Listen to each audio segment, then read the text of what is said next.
Good evening সবাইকে। আজকেও আবার কৃষ্ণলীলা কথা, ছোট ছোট কথা দিয়েই আমি ভিডিও করছি এখন।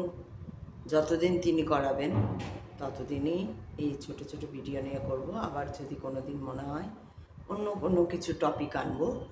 আগের দিনই আমি আপনাদের সবাইকে বলেছি যে আমি কেন বিভিন্ন ধরনের আমার মধ্যে আমার ভিডিওতে আসে, বিভিন্ন ধরনের টপিক নিয়ে আমি করি। এখন যেমন আমি কৃষ্ণলীলা কথা, ছোট ছোট কথা নিয়ে করছি ভিডিও, তো সেটা বলা হয়ে গেছে। তো কেন করছি, তো আজকে একটা অন্যরকম গল্প, পার্ট 4 এটা। যেহেতু পরপর কৃষ্ণলীলা কথা বলে যাচ্ছি, তাই পার্ট 1, পার্ট 2, পার্ট 3, পার্ট 4 এমন করে করছি। তো এটা পার্ট 4-এর কথা। তো গল্পটা হচ্ছে এরকম যে কৃষ্ণ তখন বেশ ছোট। কানাইয়া তাকে সবাই বন্ধুরা বলে, কানাইয়া বা লালা বলে। তো একবার এরকম মধুমঙ্গল বলে তার এক সখা ছিল কৃষ্ণের। তো সে একদিন খুব মন খারাপ করে বসে আছে। তো কৃষ্ণ বলছে যে কী হলো, তুমি এরকম মন খারাপ করে বসে আছো কেন?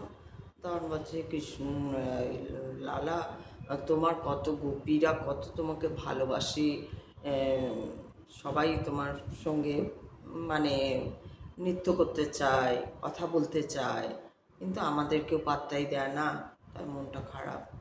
বলছে আরে তাতে কি হয়েছে, আমি তো তোমাকে ভালোবাসি আর কি, আমার তো তোমার প্রতি প্রেম আছে, সেটাতেই তুমি ভালো থাকো আর কি, রাজি হয়ে যাও। তখন বলছে না, আমারও ইচ্ছা হয় যে গোপীদের সঙ্গে খেলবো, রাস করব। তো আমার ওরকমই ইচ্ছা আর কি। তখন বলছে দেখো সেটা তো সম্ভব নয়, কারণ আমি তো ভগবান। আর এটা ছোটোর থেকেই কৃষ্ণ কিন্তু বলতেন সব জায়গায় যে আমি ভগবান আর কি। তো বলতেন আমি তো ভগবান, তো আমি ওই জন্য আমার কথা আলাদা, তোমার পক্ষে তো সেটা আমি বলতে পারছি না। আমার যে না, তোমার এইসব ভগবান ভগবান নয়। আর ওর কোনো বন্ধুরা বিশ্বাস করতো না, ব্রজবাসী যারা ছিল, ও যতই বলতো ভগবান ভগবান, তারা কিন্তু কেউ বিশ্বাস করতো না যে ও ভগবান। তখন বলতো না, একবার এরকম হয়েছিল যে ও বন্ধুদের সঙ্গে এরকম খেলছে, তো খেলতে খেলতে তখন ওরকম কথা উঠেছে, তখন ও বলেছে জানো আমি ভগবান, আমাকে সবাই করে চলবে তোমরা, বন্ধুদেরই বলছে যে হ্যাঁ আমি ভগবান, কিন্তু আমাকে কিন্তু তোমরা সবাই খুব মেনে চলবে। হ্যাঁ, আমার বন্ধুরা হাসাহাসি করে, হ্যাঁ ভগবান ফালতু কথা, এই সেই বলে হাসাহাসি করছে। তখন কৃষ্ণ কী করেছে, ওই শঙ্খ চক্র গদা পদ্ম নিয়ে 4 হাত নিয়ে সে তার মূর্তি দেখিয়েছে। তখন বলছে যে একজন বন্ধু দেখে তো প্রথমে তারা খুব অবাক হয়েছে, বাবা এ আবার কীরকম ব্যাপার। তখন একজন বন্ধু হঠাৎ বলেছে, আরে লালা, লালা তুমি এই দুটো হাত কোত্থেকে, কোন দোকান থেকে কিনেছো এগুলো? দিয়ে কেউ শঙ্খ নিয়ে নিয়েছে, কেউ চক্রটা নিয়ে নিয়েছে, কেউ গদা নিয়ে নিয়েছে, দিয়ে ওরা খেলছে ওরকম করে। বলছে কোন দোকান থেকে পেয়েছো বলো, দিয়ে ওরা ছুটে ছুটে গেছে, চলো যশোদা মাইয়াকে দেখাবো, যশোদা মাইয়াকে দেখাবো। এবার কৃষ্ণ তো বলছে আচ্ছা, মুশকিলে পড়া গেল, ও ছোট। তখন গেছে, দিয়ে বলছে মাইয়া দেখো, মাইয়া দেখো, আমাদের তোমার লালা এই সব কোন দোকান থেকে কিনেছে, দিয়ে এগুলো আমাদের দেখাচ্ছে, যে বলছে আমি ও নাকি ভগবান। তো যাই হোক, যশোদা মাইয়া, যশোদা মা কিছু করেনি, হাসছে, ওদের হয়তো বাচ্চাদের ব্যাপার, হেসে আচ্ছা যাও খেলো বলে চলে গেছে। তো ও এরকম, কৃষ্ণ এরকম মাঝে মাঝেই বলতো আমি কিন্তু ভগবান। তো কেউ বিশ্বাস করতো না ওকে, ব্রজবাসীরা ভগবান বলে। তো তারপরে ওই মধুমঙ্গল ওই জন্য বলছে না না, এসব ভগবান টগবান নয়, আসলে তোমার এরকম, তুমি তো রাজার ছেলে, তোমার এরকম মুকুট আছে, পিলি পিতাম্বরী আছে, কালিকমটি আছে, ওই জন্য এইসব, কালিকমটি মানে কালো মতন একটা সুন্দর কোমরে বাঁধা, আর পিতাম্বরী মানে ধুতিটা ওর হলুদ রঙের সুন্দর পিতাম্বরী পরা।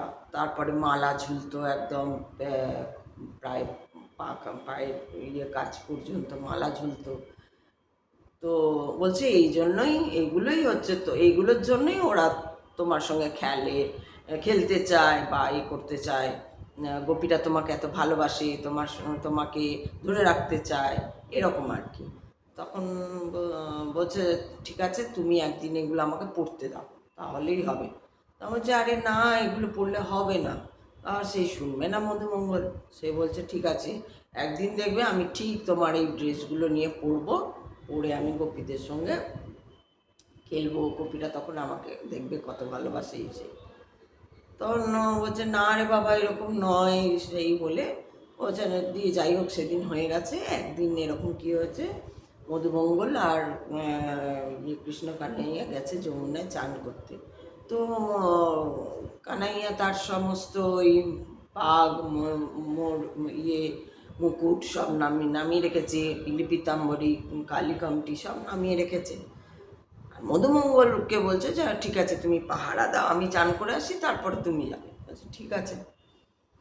এইবার মধুমঙ্গল কী করেছে, পাহারা দেওয়ার নাম করে যেই ওর যমুনায় ডুব দিতে গেছে, অমনি ওই সব নিয়ে পড়ে টোড়ে ও ব্রজবাসীকে দেখাতে গেছে যে দেখো আমি পড়েছি, আমি এরকম লালার মতন দিয়ে এরকম। আর এইদিকে তখন কি হচ্ছে না, একদিকে কংস একজন অসুরকে পাঠাচ্ছে, অসুরের নামটা ভুলে পড়ে গেছে, অসুরকে পাঠাচ্ছে, গিয়ে বলছে যাও ওকে গিয়ে মেরে এসো। বলছে কী করে চিনবো? বলছে ওইখানে একমাত্র একজনই ব্রজবাসী দেখবে, যার মাথায় হচ্ছে মণিমুকুট আর কালিকামটি আর পিলি পীতাম্বরী, এই তিনটে দেখলেই বুঝবে সেই হচ্ছে কৃষ্ণ। বলছে আচ্ছা ঠিক আছে। আর যে মুহূর্তে দেখাচ্ছে যে মধুমঙ্গলের ড্রেসগুলো পরেছে, সেই মুহূর্তে দেখাচ্ছে ওদিকে কংস ওই অসুরকে পাঠাচ্ছে কৃষ্ণকে মারার জন্য। এইবার তো ওই অসুর ঘোড়া সেজে এসেছে, একটা কালো বড় বিশাল ঘোড়া, অদ্ভুত তার রূপ দেখতে। এবার অসুর সেজে মানে এসছে, ও এসে এবার ঘুরছে, কোথায় খুঁজে পাবে, কোথায় খুঁজে পাবে। আর সেই মুহূর্তেই মধুমঙ্গল আবার ওই ড্রেসগুলো পরে যাচ্ছে। এবার তো ওই অসুরটা দেখতে পেয়েছে, এই হচ্ছে সেই কৃষ্ণ, একেই মারতে হবে বলে ও পিছন পিছন ধাওয়া করে আসছে। আর যেই না মধুমঙ্গল দেখেছি যে পিছনে ধাওয়া করে আসছে অসুরটা, একটা অদ্ভুতই কালো ঘোড়ার মতন আর কি তার তখন ও তো লালা বাঁচাও, লালা বাঁচাও, এই দেখো পিছনে, এই দেখো আমাকে ধরতে আসছে, লালা বাঁচাও। এবার কৃষ্ণ তো শুনতে পেয়েছে, কৃষ্ণ তাড়াতাড়ি উঠে এসে ওর তো লীলা, ও চান করে উঠে দেখছে ও এইসব নেই, তার মানে মধুমঙ্গল পড়ে গেছে। ও কি করেছে, ও কি করেছে, উঠে গিয়ে ওই মধুমঙ্গলের আর কি ওখানে ও চিৎকার শুনছে, তারপরে ও সেখানে উপস্থিত হয়ে তারপরে সেই অসুরকে মারে। এবং তখন মধুমঙ্গলকে বলে দেখলে, এই জন্য বারণ করেছিলাম যে না, আমার এইগুলো পড়লেই যে তোমার হবে তা নয়, এগুলোরও অনেক, এইগুলো পড়লে আবার এরকমও ঘটনা ঘটতে পারে, মানে বোঝাতে চাইছে যে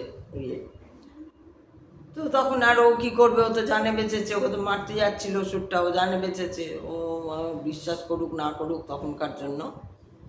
যাই হোক, তো গল্পটা এটাই। কিন্তু এই গল্পটার থেকে শিক্ষাটা এটাই হয় যে একটা ড্রেস, সেই ড্রেসটা যেমন কৃষ্ণের যে মন মুকুট, কৃষ্ণের যে মালা, কৃষ্ণের যে ওই ইয়েলো আর কি, যে হলুদ যে বস্ত্র, এটা শুধুমাত্র একটা সামান্য ড্রেস নয়। এর মধ্যে অর্থাৎ শুধু কৃষ্ণ বলে না, যে কোনো এরকম কারুর যাদের ড্রেস, তাদের যে ওই ড্রেসের মধ্যে যে দায়িত্ব থাকে, যে যে একটা কি বলবো, একটা একটা ভ্যালু থাকে, সেইটা এখানে আমার মনে হয় অনেক ভালো করে আমরা বুঝতে পারি। এই জিনিসগুলো বোঝা উচিত আমাদের এইভাবে, তাহলে আমরা শিখতে পারবো কিছু, যে শুধু একটা ড্রেস নয় ওটা। যেমন ধরা যাক যদি আমার কোনো দিন মনে হলো যে আমি বেশ তো কী বলে সন্ন্যাসীরা পরে তারা ওই রকম গেরুয়া বস্ত্র পরেন, আমিও পরে নিই। তো গেরুয়া বস্ত্র পরলেই হবে না। গেরুয়া বস্ত্র পরলে আমাকে সেই যে কারণে ওনারা গেরুয়া বস্ত্র ধারণ করেছেন, অর্থাৎ ত্যাগ, সেটা কি ত্যাগ না, সমাজে যেটা গৃহস্থে চলে না, অর্থাৎ গৃহস্থে আমরা আমাদের সেই অর্থে আমরা জেনে শুনে কোনো ত্যাগ সেটা আমরা খুব কমই করে থাকি। কিন্তু সন্ন্যাস নেওয়া অর্থাৎ এই বস্ত্রটা পরার উদ্দেশ্যই হচ্ছে যে তার মানেই ইনি সাধু, অর্থাৎ এনার সৎ উদ্দেশ্য আছেন, ইনি সত্যগুণে বিরাজ করেন। আমি থাকলাম তমগুণে বা রজগুণে আর পরে নিলাম ত্যাগের বস্ত্র, অথচ কাজ যদি আমি করে যাই তমগুণের, সেখানে তো আমার মহাপাপ হয়ে যাবে। আমার তো এটাই মনে হয় মহাপাপ হয়ে যাবে। সেই জন্যই যখন যার যেটার কাজ আর কি, সেই অর্থে যার যেটা কাজ সেটা যেভাবে করা দরকার তাকে সেটাই করতে দেওয়া উচিত, বা সেটাই হয়। প্রকৃতি সেটাই করে, যার যেটা কাজ তাকে প্রকৃতি কিন্তু তার মতো করেই পাঠায়, যার যেটা কাজ তাকে সেরকমভাবেই পাঠায়।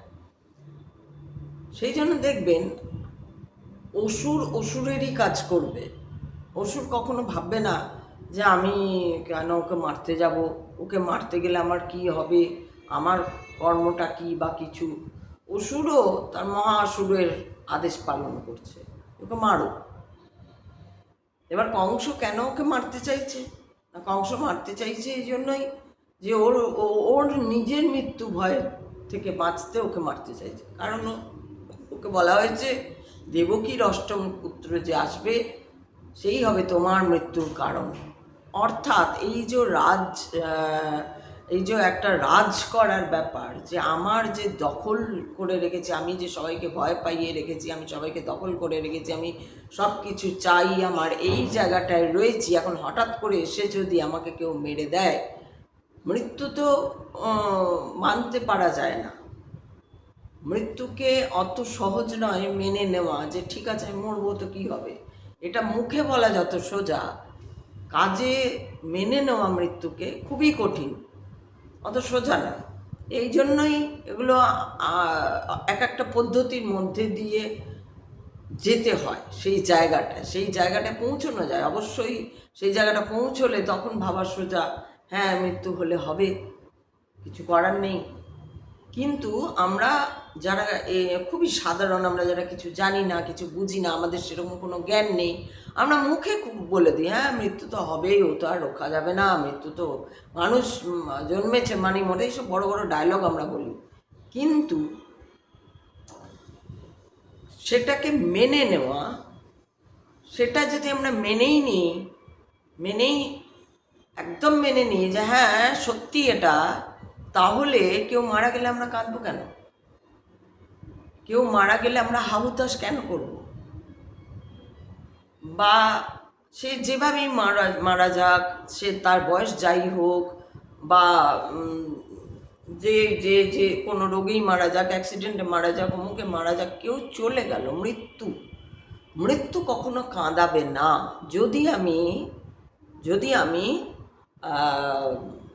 যদি আমি মেনে নিই যে মৃত্যু তো একটা রাস্তা, মৃত্যু একটা রাস্তা। যেমন জন্মেও আমি জিজ্ঞেস করে আসিনি কাউকে, কারোর অনুমতি নিয়ে আসিনি, বা আমি এই শরীরে যে জন্মাবো কি না, বা জন্মাচ্ছি না নিজের সিদ্ধান্ত নিজে নিয়েছি যে জন্মাবো, বা না আমি কারোর অনুমতি নিয়েছি, বা কি আমার জন্ম হয়েছে, ওই জন্য বলা হয় জন্ম হয়েছে, সেরকম মৃত্যুও হয়। জন্ম যেমন হয় মৃত্যুও সেরকম হয়। মৃত্যুও কেউ বলতে পারবে না আমি অমুক দিন মারা যাব, বা আমি এটা দেখেছি মানুষের মধ্যে যে মৃত্যুর কথা বললে এই না না না, ধরো কাউকে ধরো বলছি যে হ্যাঁ তো মানে আর কবে যদি মরে যাই, এমনি হাসতে হাসতে আমরা অনেক সময় আর কি মেরে বলি যে হ্যাঁ ইয়ে করে নাও যদি মরে যাই, এই না না বাবা মৃত্যু মরবে কেন, মালয়েশিয়ার কেন, বালাইশাট কেন, এই কথাগুলো এরকমভাবে কেন আসবে? কেন মানুষ স্বাভাবিকভাবে নিতে পারে না মৃত্যুকে, কেন ভয় পায়? এইগুলো খুব কি বলে, এইগুলো অত সহজ নয় যতটা সহজে আমরা ভাবি, আমরা বলি হ্যাঁ মৃত্যু তো হবেই, ও কোনো ব্যাপার না, মরেছে জন্মেছে তাহলে মরতে হবে, হ্যান ত্যান এসব বড় বড় ডায়লগ লাগে তাদের। সেটা শুনে লাগে যে আমি মৃত্যুকে চিনি না, আমি মৃত্যুকে মেনেই নিতে পারবো না। এখন যদি হঠাৎ মৃত্যু আসে, বলে চলো তোমাকে যেতে হবে, যমরাজ এসে বলে, আমি বলো এই মা হঠাৎ করে চলে যাবো, দাঁড়াও ওইটা ওইটা, মা আমার যেতে হবে, বাবারে আমার ছেলেদের ছেড়ে যেতে, হায় রে কী কষ্ট, এখনো তোরা বড়ই হয়নি সেরকমভাবে, ওরা তো কিছু জানে না, আমাকে তো তো এটা নয়। যখন আসবে, যে মুহূর্তে আসবে, সেই মুহূর্তে যদি আমি অ্যাকসেপ্ট করতে পারি, বা আমি যদি, আমি না হয়েও যদি আমার কোনো কেউ চলে যাচ্ছে, তা সেই যে কোনো মৃত্যুকে আমি মৃত্যুর মতন অ্যাকসেপ্ট করতে পারি। অবশ্যই খারাপ লাগা থাকে, খারাপ লাগা কেন থাকবে না, কিন্তু না না না না এই বাবা মরার কথা বলো না, এটা আবার কি, মৃত্যুর ওটা স্বাভাবিক। আমি যদি বলি যে এখনই গেলে আমি যদি এই বাবা মাছ ভাজতে গিয়ে যদি হাত জ্বলে যায়, এই কেউ কি বলে বলে ওঠে এই না না হাত জ্বলে যাবে, এরকম বলো না। উল্টো আমরা বলি হ্যাঁ কতই তো হয় আমাদের, পুড়ে যায়, কেটে যায়, দা কাটতে গিয়ে কেটে যায়, ছুরিতে কিছু তরকারি করতে গিয়ে হাত ইয়ে হয়ে যায়, পুড়ে যায়, ছ্যাঁকা লাগে, আজকেই তো আমার ছ্যাঁকা লেগেছে। কিন্তু যখন যদি আমরা এই সামান্য কথাগুলো বলি, তাহলে কি কেউ বলবে এই না না ওরকম বলো না বলো না, কিন্তু যেই আমি বলবো যে বলা যায় না কবে মরে যাবো, পড়ে নি বাবা, তখন এই না না ওরকম না, মরার কথা বলো না, কেন এটা বলে মানুষ আমি বুঝি না। কারণ মৃত্যু তো খুব স্বাভাবিক। হ্যাঁ, এবার মৃত্যু কারুর নিজেরটা যত স্বাভাবিক হয়, তত অন্যেরটা মেনে নেওয়া খুব কঠিন হয়। যাই হোক, এটা তো গেল অন্য একটা ইয়ে। যেটা বলছিলাম যে দায়িত্বের কথা, ওই ওই যে শ্রীকৃষ্ণ বা লালা বা গোবিন্দ, গোপাল গোবিন্দ, যে ছোটোবেলায় তার যে মর্মুকুট, তার যে পিলি পিতাম্বর, তার যে কালিকমটি, এইগুলো যে শুধুমাত্র ও এমনি পড়ে থাকতো তা নয়, এর একটা দায়িত্বও ছিল, ওই পড়ে থাকতো, কারণ দায়িত্বটা ওরই ছিল। সেই জন্য ওটারও একটা ভার, অর্থাৎ এই অর্থে বলবো, ভার অর্থে যে ওটারও একটা কি বলবো এখানে, ভারই বলবো, যে সেইটা সবাই বইতে পারবে না, সেইটা সবাই বইতে পারে না, কারুরটাও কেই বইতে পারে না, কারুরটা। যেমন আমি ওই ওই জন্য উদাহরণটা দিলাম যে আমি যদি এখন একটা সন্ন্যাসীর ড্রেস পরে নিই, যে ভাই আমি তো কথা টথা করি, আমি তো আধ্যাত্মিকতায় থাকি, তাহলে আমি একটা ড্রেস পরে নিই, কিন্তু না, ড্রেস পরে নিলেই হলো না। প্রথম কথা তো এগুলো গুরু প্রদত্ত হয়ে আসে, সেই অর্থে মানুষ গুরু, মানুষ হিসাবে কেউ গুরু আমার সে তো নেই, আমি শিবকেই গুরু মানি, কারণ তিনি যাই হোক সেটা আমার লাইফে যেরকম যা ঘটেছে সেই অনুযায়ী আমি তাকে মানি, এবং সেইখানে কোনো রকম শিবের আবার কোনো রকম নিয়ম নেই, কোনো নিয়ম নেই, না খাওয়া নিয়ে নিয়ম, না পড়া নিয়ে নিয়ম, না কোনোই নিয়ম নেই। নিয়ম তো মানুষ তৈরি করেছে তার সুবিধার জন্য, বা এরকম ধরনের, এগুলো নিয়ে অনেক কিছু বলা যায়। তো এইটাই হচ্ছে ব্যাপার, যে ও ড্রেসটা পরে নিল, ওর ড্রেসটা পরে নিয়ে যখন অসুর এসে গেল, তখন সেই তাকেই ডাকতে হলো, আর সেই অসুরটাকে মারলো, সেই গোবিন্দ গোপালকেই ডাকতে হলো, এবং গোবিন্দ বাঁচাও, লালা বাঁচাও। তো ঘটনা হচ্ছে যে প্রত্যেকের জন্য যেন একটা দায়িত্ব থাকে আলাদা আলাদা করে। ভগবানের দায়িত্ব ভগবানই পারেন সামলাতে, আমরা ভগবানের দায়িত্ব সামলাতে পারবো না। আমরা যতই তার মতো সেজে গুজেই বসি, বা আমরা যতই সেই ভগবানের মতো হওয়ার চেষ্টা করি বা ভাবিও, যদি অনেকে ভাবেনও নিজেকে ভগবানেরও উপরে, এরকম হাবভাব থাকে তাদের, কিন্তু ভগবান তো ভগবানই। তো সেই জন্য এই গল্পটা আমি বললাম। যদি আপনারা কেউ শোনেন, আপনাদের যদি কারো কিছু বলার থাকে তাহলে বলতে পারেন কমেন্টে যে আপনাদের কি মনে হয় এই গল্পটা থেকে, তাহলে আমার খুব ভালো লাগবে। দেখা যাক, সবাই ভালো থাকবে, সুন্দর থাকবে, খুশিতে থাকবে। আমি আসি, টাটা।